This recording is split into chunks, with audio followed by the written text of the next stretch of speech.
Open చేయరా? Open చేస్తున్నాను చూడండి.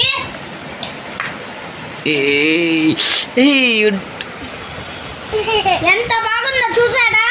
ఈ ice cream flower shot ice cream లాగుంది, చాలా బాగుంది. ఈ ఐస్ క్రీమ్ తింటే అందరికి గులాబ్ జామ్ లాగా బాగా చల్లగా ఉంటది. పెట్టు బాబా గిన్నెలో.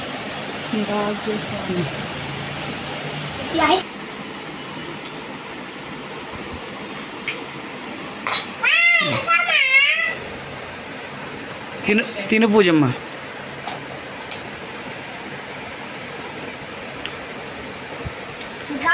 ఈ ఐస్ క్రీమ్ చాలా బాగుంది, మీరు కూడా రావాలంటే తినండి రండి.